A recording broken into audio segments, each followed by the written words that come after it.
Hola y bienvenidos. Hoy vamos a meternos en un tema, bueno, complejo, pero muy importante. La prevención de riesgos laborales en la Guardia Civil. Exacto. Un cuerpo con unas características muy particulares, desde luego. Eso es. Parece algo muy de papeles, ¿no? De normativa pura y dura. Pero claro, afecta al día a día de muchísima gente. Totalmente. Y lo interesante es ver cómo se adapta esa idea de prevención que viene de otros trabajos a la operativa y la jerarquía de la Guardia Civil. Nos basamos, claro, en el Real Decreto que lo regula específicamente. Vale, pues nuestro objetivo hoy es entender bien esa adaptación, ver cómo se organiza, quién es responsable de qué derechos, qué obligaciones hay. ¿Y qué mecanismos usan? ¿Qué herramientas? Para que la seguridad sea real, ¿no? Que no se quede solo en teoría. Justo, pues vamos a ello. Empecemos por la base, si te parece. ¿Cuáles son los principios fundamentales de todo este sistema? A ver, los pilares son los que podríamos esperar, en general, de un sistema de prevención moderno, pero claro, con los matices propios de este cuerpo. Ajá, Hablamos de planificación, por supuesto, de evaluar antes de hacer nada, lógico. de eliminar los riesgos si se puede, o por lo menos minimizarlos. Ese es el objetivo número uno. Sí, También, asegurar que la información llegue bien a todo el personal, que sepan a qué se enfrentan, fundamental eso. y fomentar la participación y la consulta, que no siempre es fácil, en organizaciones tan jerárquicas. Ya me imagino. Y, por último, garantizar una formación continua, que estén preparados. Vale. Y la clave, supongo, es que todo esto no sea como un añadido, sino que esté metido en el día a día, ¿no? Precisamente, ese es el principio de integración, que es básico aquí. La idea es que la prevención no sea cosa solo del especialista de turno, Claro. sino que esté presente en cada orden, en cada procedimiento, en cada decisión que se tome, desde el mando más alto hasta el último agente. Es un cambio de mentalidad, ¿sabes? Ver la seguridad como parte de la misión. Entiendo la idea, sí, aunque llevarlo a la práctica, en situaciones de urgencia, por ejemplo, debe ser complicado. Es un desafío constante, sin duda. Bueno, ¿y esta normativa a quién cubre exactamente? ¿A todo el mundo dentro de la Guardia Civil? El ámbito personal está claro. Cubre a los miembros de la Guardia Civil, lógicamente, y también al personal militar de las Fuerzas Armadas si están destinados en unidades de la Guardia Civil. Vale, Y en cuanto a las actividades, pues se centra en las que hacen para cumplir sus misiones según la Ley Orgánica de Fuerzas y Cuerpos de Seguridad. pero antes has dicho que la adaptación es clave. ¿Hay situaciones o tareas que quedan fuera o que se tratan de otra manera? Sí, y es importante entender esa diferencia, porque refleja la naturaleza un poco híbrida del cuerpo. A ver, Por ejemplo, las misiones que son puramente militares, esas se rigen por su propia normativa de prevención específica. claro. Se entiende que ahí las exigencias, los riesgos asumidos, pueden ser distintos. Tiene sentido. ¿Y qué pasa que en el trabajo que no es, digamos, tan de policía o de operación pura y dura?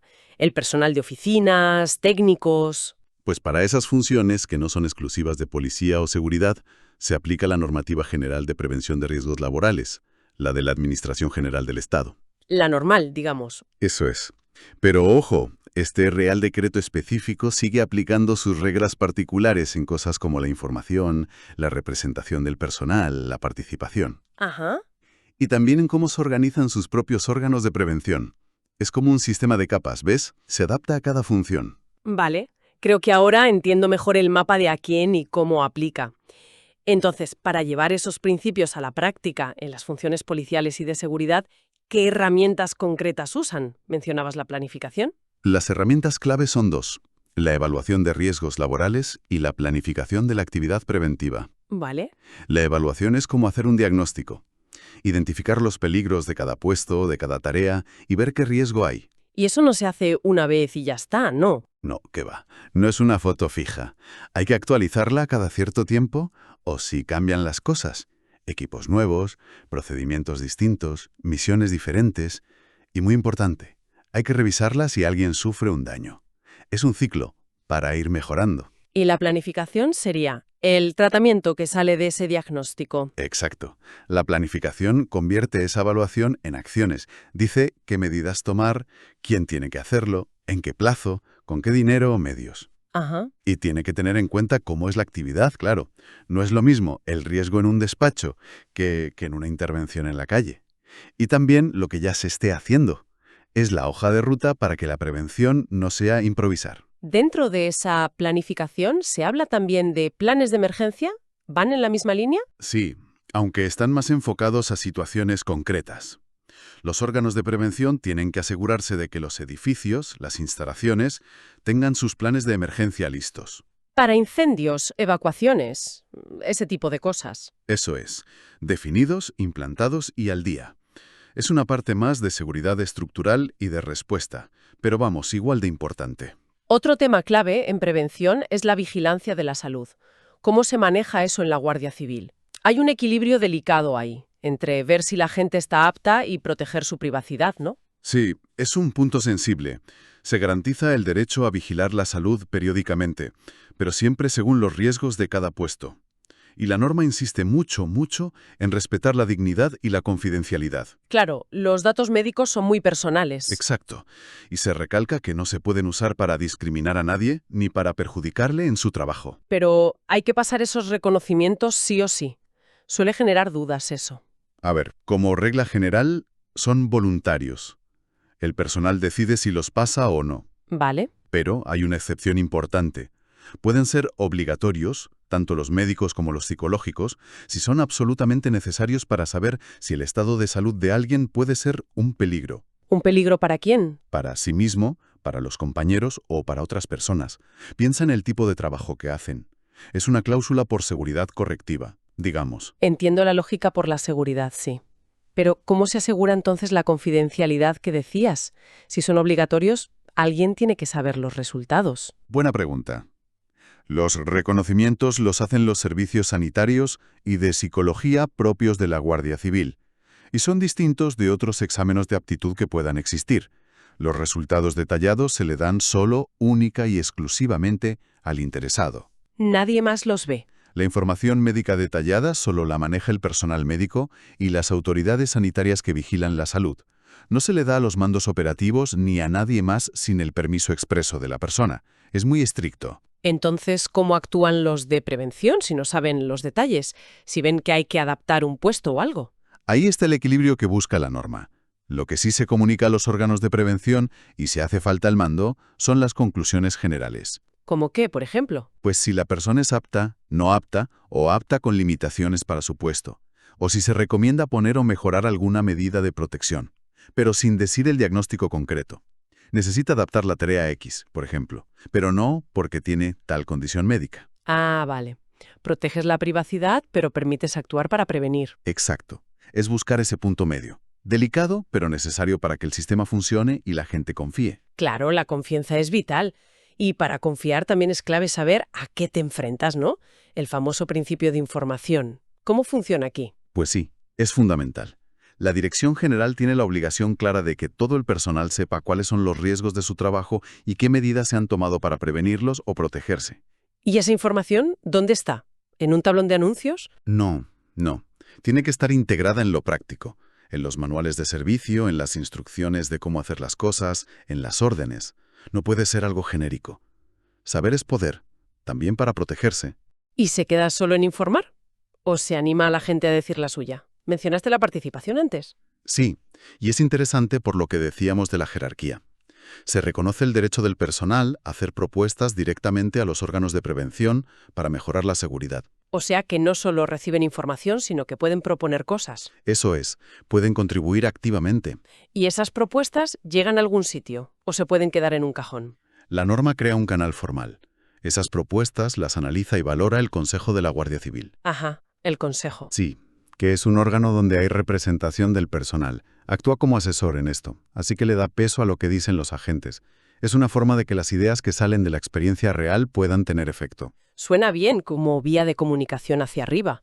Y claro, para informar bien y para que la gente participe con criterio, hace falta formación. Indispensable, totalmente. Se garantiza formación suficiente y adecuada, y no solo al entrar, sino de forma continua. No vale con un curso y ya. ¿Qué va?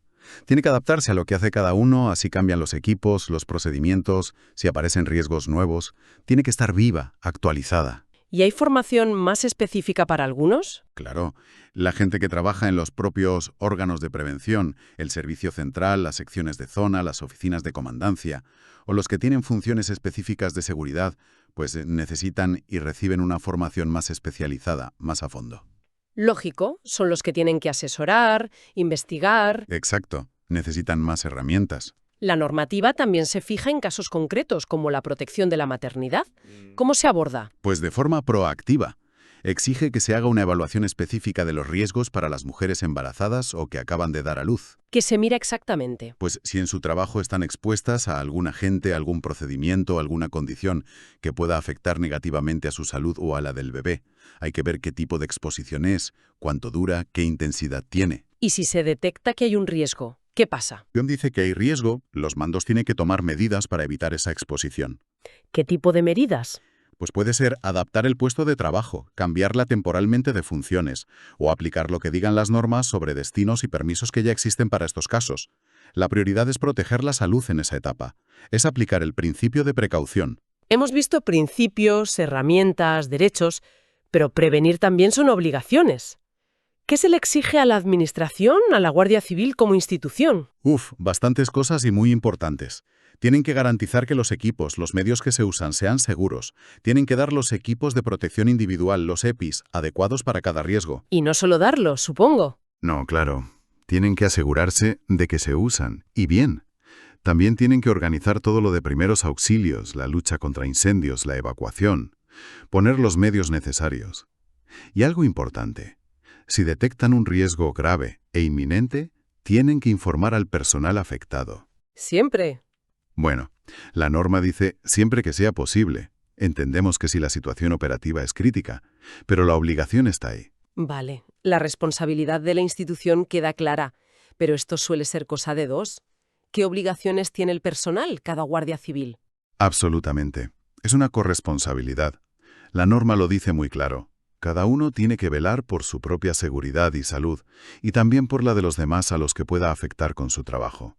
Compañeros, ciudadanos. ¿Y eso se traduce en deberes concretos, imagino? Sí, muy concretos. ¿Cómo cuáles, por ejemplo? Pues usar bien las máquinas, las armas, los equipos, los vehículos, las sustancias peligrosas, como te han enseñado. Usar y cuidar los EPIs que te dan. Lo básico, ¿no? Sí, pero fundamental. Y también informar enseguida a tu superior, por el conducto que toca, si detectas cualquier cosa que creas que es un riesgo. No callárselo. Ser proactivo también. Eso es. Y en general colaborar con los mandos y con los de prevención para que las condiciones sean seguras y se cumpla lo que está mandado. Es una implicación activa, no vale con ser pasivo. Para que todo esto funcione en la práctica, hace falta una estructura, una organización. ¿Cómo se monta la prevención dentro de la Guardia Civil? ¿Quién hace qué? Pues la norma habla de los órganos de prevención. Son, digamos, los equipos de gente dedicada a esto. Los especialistas. Sí, sus funciones son las que te esperarías. Preparar los planes, evaluar los riesgos, proponer medidas, investigar si pasa algo. Pero ojo, que existan estos especialistas no quita responsabilidad al jefe de cada unidad, ¿eh? ¡Ah, no! No, el jefe de unidad es el que tiene que aplicar las medidas en su negociado y también es el que tiene que recoger las propuestas de su gente y pasarlas al órgano de prevención que corresponda. La responsabilidad está a todos los niveles. Entendido. ¿Y cómo es esa red de órganos de prevención? ¿Está centralizado o llega a todas partes? La estructura concreta la fija una orden ministerial, pero el Real Decreto ya marca los niveles principales. Hay un servicio de prevención a nivel central que depende de la jefatura de personal. Ese es como el cerebro de todo el sistema. Ahí es donde se pueden mandar propuestas. Sí, por ejemplo, si un agente quiere hacer una propuesta formal de mejora, puede dirigirla a este servicio central. Luego, por debajo, la estructura se va extendiendo por el territorio. ¿Cómo? Con secciones de prevención en las zonas y oficinas de prevención en las comandancias, y puede haber también en otras unidades si hace falta. La idea es que la red llegue a todos sitios, que sea capilar. Y antes mencionaste al Consejo de la Guardia Civil, relacionado con las propuestas del personal. ¿Qué pinta exactamente en todo esto? Pues el Consejo juega un papel consultivo clave en la parte de participación. Su función específica aquí es analizar y valorar esas propuestas de mejora que hace el personal por los canales que hay. Le da un respaldo institucional, digamos. Exacto. Le da un cauce formal y un peso a la voz de los guardias civiles para mejorar su propia seguridad. Con una estructura así y responsabilidades en varios niveles, la supervisión tiene que ser clave para que funcione. ¿Cómo se controla que todo esto se cumple? Hay un doble control. Por un lado, uno interno. Cada órgano de prevención vigila a los que dependen de él, se aseguran de que hacen su trabajo y aplican las medidas. ¿Vale? ¿Control interno? Y por otro lado, que quizá es más importante por ser más independiente, hay un control externo. ¿Quién lo hace? Lo hace la Inspección de Personal y Servicios de Seguridad. Es un órgano que depende directamente de la Secretaría de Estado de Seguridad. Está por encima de la Dirección General de la Guardia Civil en este aspecto. Ah, vale. Esta inspección externa recibe copia de la memoria anual del Servicio de Prevención Central, por ejemplo. Así tiene una visión global de cómo van las cosas. ¿Y qué pasa si estas inspecciones ven que algo falla? Sobre todo si es grave. Si la inspección, sea la interna o la externa, detecta un riesgo grave e inminente, que no sea algo propio de la misión y que no se puede evitar, claro, tiene que comunicarlo urgentemente al mando de personal, para que se tomen medidas ya mismo. ¿Y si son otras cosas menos urgentes? Pues si son otras deficiencias o incumplimientos, se hace un informe. Ese informe se manda al mando de personal, a través del servicio de prevención, y se incluyen recomendaciones para arreglarlo. Aquí es donde se ve si el sistema tiene fuerza o no. ¿Qué pasa si la inspección externa dice hay que corregir esto y la dirección general pues no está de acuerdo o lo ve de otra manera? Pues sí, ahí se pone a prueba. Y hay un procedimiento formal bastante detallado para estos casos, lo que demuestra que se toman en serio el cumplimiento. A ver, ¿cómo funciona? Si la inspección externa ve incumplimientos, prepara una propuesta de requerimiento. Es un papel oficial que dice: hemos visto estas irregularidades, proponemos estas medidas para arreglarlo, y tenéis este plazo. Y la dirección general tiene que aceptarlo, sin más. No directamente. Le pasan esa propuesta al director general, a través del servicio de prevención, y tiene 30 días hábiles para decir algo, para presentar alegaciones si cree que la propuesta no está bien o que hay otros factores. Vale, puede defender su postura. ¿Sí? Si no dice nada en ese plazo, entonces la propuesta se convierte en requerimiento firme, y el director general tiene que ordenar que se haga lo que dice. ¿Y si sí que alega? ¿Si no está de acuerdo? Pues si presenta alegaciones, la inspección externa las mira. Si aún así sigue pensando que tiene razón, puede elevar una propuesta de requerimiento definitivo al secretario de Estado de Seguridad. O sea, sube un nivel. Exacto. Y es el secretario de Estado el que decide al final, después de pedir los informes que hagan falta. Decide qué medidas hay que tomar y en qué plazo. Lo importante no es tanto el detalle del proceso, sino ver que hay un diálogo formal, pero que al final hay una autoridad superior que puede imponer el cumplimiento si no hay acuerdo. La inspección tiene fuerza. Vale, resumiendo un poco todo lo que hemos visto. Tenemos un sistema de prevención en la Guardia Civil basado en principios claros. Planificar, informar, formar, integrar la prevención. Eso es. Que se adapta a cómo es el cuerpo, distinguiendo funciones, usando herramientas como la evaluación de riesgos y la planificación. Hemos visto también lo importante que es la vigilancia de la salud, con ese equilibrio complicado entre que sea voluntaria, a veces obligatoria y siempre confidencial. Sí. Y la protección específica en casos como la maternidad y toda una estructura de prevención con órganos centrales, de zona, locales, buscando llegar a todas partes. Y no olvidar la doble cara de la responsabilidad. La administración tiene que dar medios y seguridad, y el personal tiene que usarlos bien y colaborar. Y todo vigilado por una inspección interna y otra externa, con mecanismos formales para que se corrijan las cosas si no se cumplen. Parece un marco bastante completo, ¿no? Al menos en teoría. Sin duda lo es. Se nota el esfuerzo por llevar la cultura de prevención a un sitio tan complejo, buscando siempre ese equilibrio difícil entre proteger a la gente y cumplir las misiones, que muchas veces por narices tienen riesgo. Lo que nos lleva inevitablemente a una última reflexión para quienes nos escuchan. Sabiendo cómo son las misiones de la Guardia Civil, a veces imprevisibles, urgentes, ¿cómo se gestionará en la práctica esa tensión? La tensión entre la necesidad de actuar ya, que a veces obliga a asumir riesgos, y aplicar de forma rigurosa estas medidas preventivas, que son más a largo plazo. ¿Dónde se pone la línea en el día a día? Esa es seguramente la pregunta del millón. Y el desafío constante al aplicar todo esto en la realidad. No hay respuestas fáciles, desde luego. Pues con esa pregunta en el aire nos despedimos por hoy. Muchas gracias por acompañarnos en este análisis detallado.